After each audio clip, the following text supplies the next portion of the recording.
Hi folks, my name is Jerry and I am an alcoholic. Hi, Jerry. Anybody here remember those Molson Canadian commercials where Joe Canadian would go on his rant and the last thing he would say is, "I'm Joe and I am Canadian"? Whenever I announce myself in these rooms, I imagine me doing the same thing with the same conviction. It may not come out that way, but it sounds like that in my head. Tim, happy birthday. I am so glad you got your first year of continuous sobriety so quickly. I did not. It took me 5 years to get a year's sobriety, and that's the second time I came back. Let me tell you a little bit about my story. Alcohol is awesome. My grandfather, my mother's father, made apple cider out of the apples from his own orchard. The last batch that he put down went down in 1963 in an oak cask in his basement. He crossed over in 1985. I got the last gallon and a quarter of that batch. He would tell stories of how he would invite his friends over. He'd sit them around the kitchen table, pour them a half of a water glass each, and they'd sit around and gab. And then at the end of the night, they'd all wobble and pour them into their cars and drive them home. When I had the stuff, it was rich and thick and sweet, and it just went down, and there was no sense of alcohol to it until it hit bottom. Wow! When my grandfather passed away, he was the last of his friends to go. His friends knew how to make the stuff. Nobody else did. Even his brother didn't know. The rest of the family didn't know. So I made it my mission to research brewing and venting techniques and the family folklore and figure out how to make this stuff. First batches were crap. Looked like mud, smelled like fermented shoelaces. And if I hadn't made it, I wouldn't have drunk it. Eventually I got something that I thought was worthy. And I brought it to a family Christmas and offered some to my grandfather's brother. I said, "Uncle Wally, happy Christmas, have a taste, tell me what you think this is." He tastes it, he sputters, because I don't think he was expecting alcohol. He tastes again, and he looks at me and he says, "This is Norman cider. Where did you get this?" Yes! In college, I wasn't old enough to drink. So, hey, why not just make the stuff in my locker and save myself a few bucks and a little hassle trying to go down to the college pub. That seemed to work out. After college, my cousin was living with me, and we would go down to the local hotel and sit and drink. Our first commercial beer was Labatt Blue. Holy God, was that crap. It was absolutely horrible. I couldn't imagine drinking this stuff for pleasure. And then he had this bright idea. Somebody told him that if you put salt in the beer, that'll take out the bitterness and make it taste better. You wouldn't believe the amount of salt we consumed that night.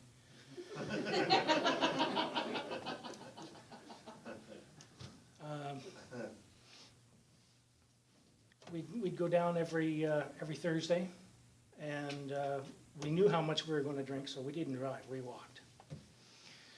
And after a number of times, I had a job at this point and was working retail. Had made some friends at the retail place, and that was, we went out on a Thursday. So Friday morning I go to work, and my friend says, "Hey, where were you? I called your house last night. I had somebody who was coming to my house to buy something, and I was going to have him come over to your house to visit and to meet him." Sorry, man, I was out drinking last night. Who was it? Bruce Coburn. Excuse me? Well, I learned a lesson that day. Clearly, I need to be drinking at home so I can wait for this phone call. My drinking got worse. May 24 was the highlight of my year. Friday noon, I would be off work. Friday by 1 o'clock, I'd be in Seaforth at my cousin's place. And by 2 o'clock, I'd be drunk, and probably by 4 or 5 o'clock, I'd be passed out. I was a responsible drinker, though. I only brought one beer. Now, it was a 21-liter can. It was at one of these parties that I met my future wife, and she thought that I was the most interesting guy there because I was the one with the camera around my neck. And being the polite guy that my mom raised, she wanted to talk to me. I sat there and listened to what she had to say and figured, there's a girl over there I really want to talk to. I'm going to until she's finished before I go talk to her. It took her 10 years to finish.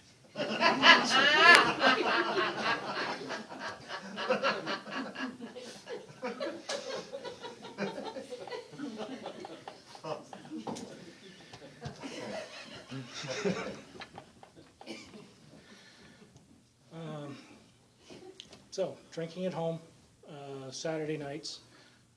We would invite some friends over, we'd watch TV, play cards, get drunk, order some pizza, generally have some fun, and of course, since it's my house and it's my booze, I'm usually passed out before everybody leaves, and when I wake up, everybody's gone.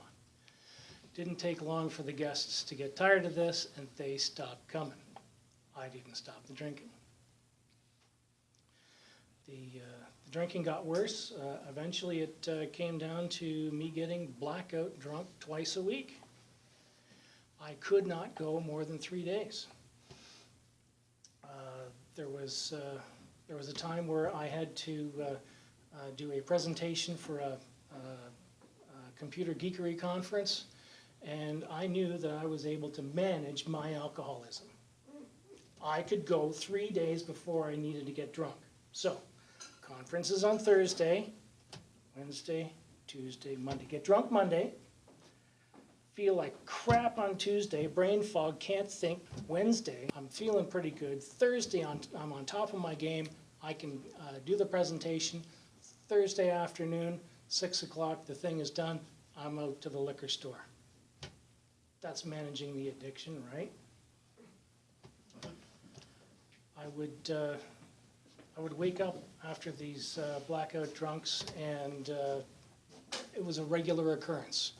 I would think 2 thoughts as my eyes opened. Thought 1, oh my gosh, I will never drink again. Thought 2, where are my pants?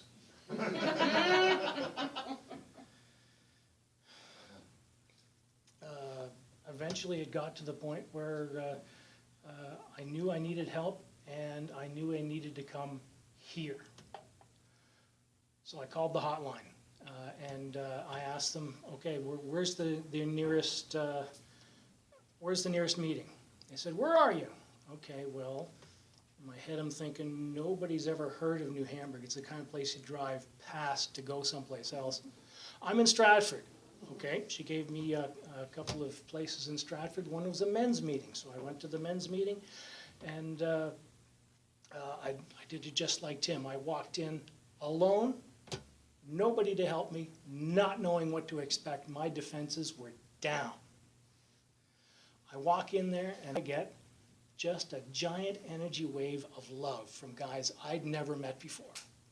Couldn't take it. I had to put up the shields just so I could sit there and get through the meeting. I went to those meetings for a while. I learned the lingo. I learned how to properly respond. The meeting shifted to a different place around the corner, And it's been said that the gods will never give me a burden that I cannot bear. I don't know why they cut it so friggin' close. The liquor store was right outside the meeting space. So come out of the meeting space feeling good, look right across the way, there's the liquor store, and it's open.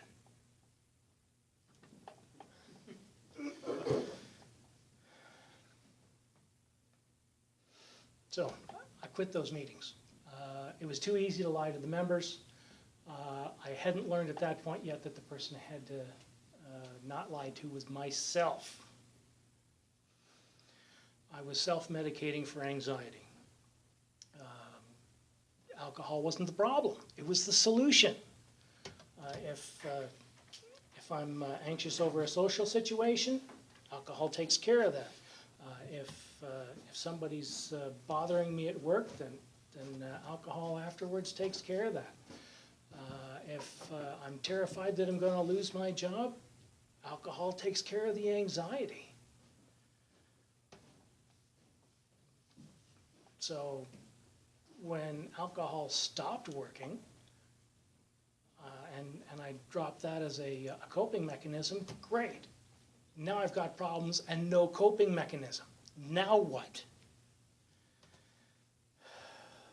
So I tried again. I tried coming to these rooms. This time I went online and did a search for AA rooms near me, and I found this room, the Saturday night group, and when I came in, I saw the placard that said that these folks had been quietly waiting for me here for 43 years.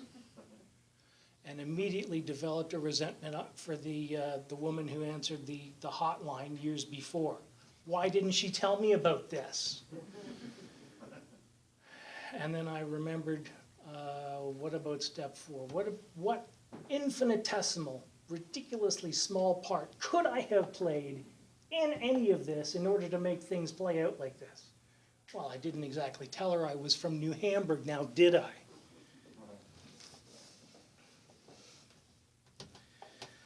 Coming into these rooms was certainly helpful.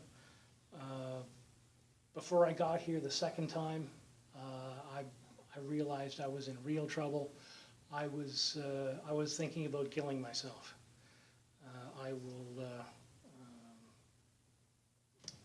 I had to meet certain criteria. It had to not hurt, it had to work. So I'd run through all sorts of scenarios. No, that won't do it, that won't do it, that won't. Finally, I hit one. I knew exactly how I was going to do it. The squirrels were going in my brain trying to figure out how to get this done. And it was late at night, finally, when I hit on it and I realized, yes, this is going to work. They stopped. Everything just settled right down. When I picked a place and I picked a time, I could get to sleep. I woke up the next morning, went about my normal daily morning routine, and kept watching the clock, and it eventually ticked past the time that I had set. And I realized there's no way I'm going to do this, so that means I got to find something else. So I came back to these rooms. I learned a lot of coping strategies here. They all helped me deal with the anxiety. The one anxiety that was getting me was the big fear. Everybody has one. If I were to ask you right now, what is it that really scares the crap out of you? The first thing you tell me, that's not it. It's the one you don't tell anybody about. It's the one you lie to yourself about. That's the one that's really going to get you. That's the one that was getting me. And for me, it was being alone.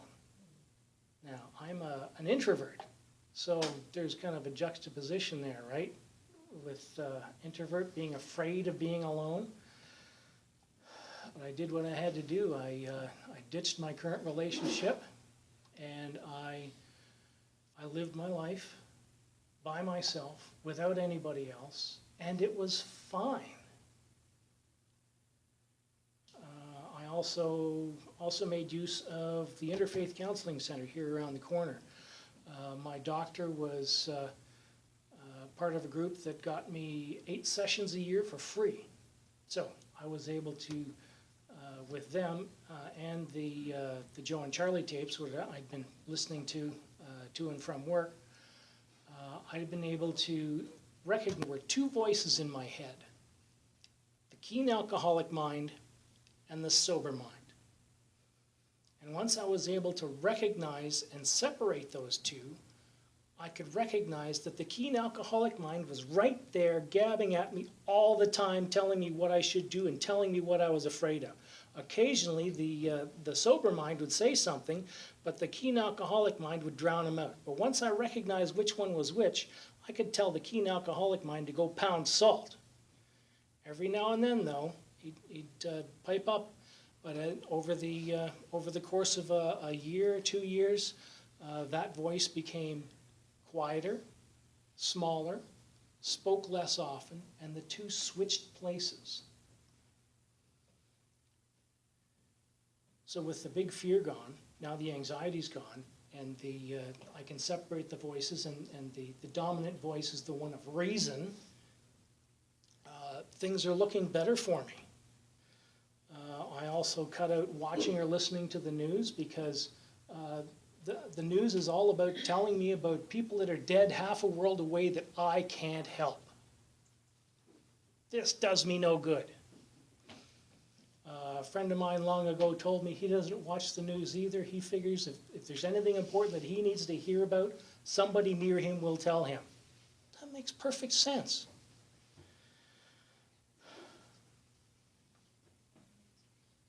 And what it's like now, for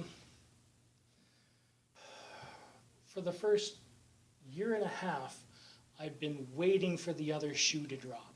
I knew that I was in a good place, that coming here was a good thing. I'd learned some good things, but I knew there was always a possibility that just one trigger, just one more slip, and everything is gone, and I'm starting again.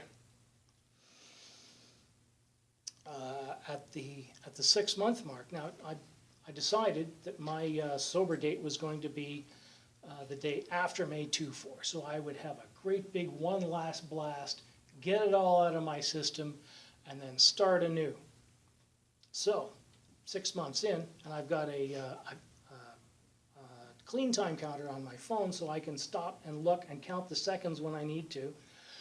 At the 6-month mark, I looked back and said, hey, I did this. I got 6 months already. I could do this standing on my head. And then I looked forward to what I would need to do to get to a year. Holy crap, I have to go through May 2-4 sober. How am I going to do that? But then you folks taught me that's 6 months in the future. Don't worry about that. Deal with this.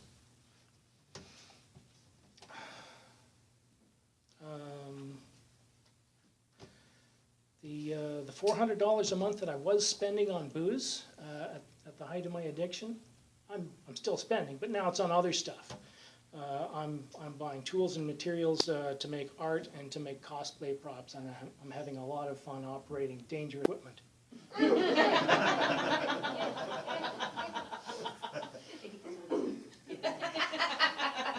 That's right, I can still count to 10. I can now wake up in the morning and know exactly where my pants are. I no longer open up my Facebook account in the morning and see so-and-so has responded to your comment and think, oh crap, what did I say? I now have a network of friends that I can draw on, not only for sobriety, but for mundane stuff like construction projects. So when I need brickwork done, Tim, you are my man. And I've been given the opportunity to practice my public speaking skills in front of some of the most forgiving audiences a fella can find. In September, I'll be speaking at another Computer Geek Industry Conference that is a rather prestigious one. I've got most of my talk prepared. I know my material. I know I've spoken publicly before, so I'm comfortable that way, but I'm still afraid of one thing. I'm afraid that when I'm introduced, I'm going to walk up to the podium, set out my materials, open them up, turn on the power presentation, look up to the crowd, smile, open my arms wide to welcome them and say, "Hi, my name is Jerry, and I'm an alcoholic."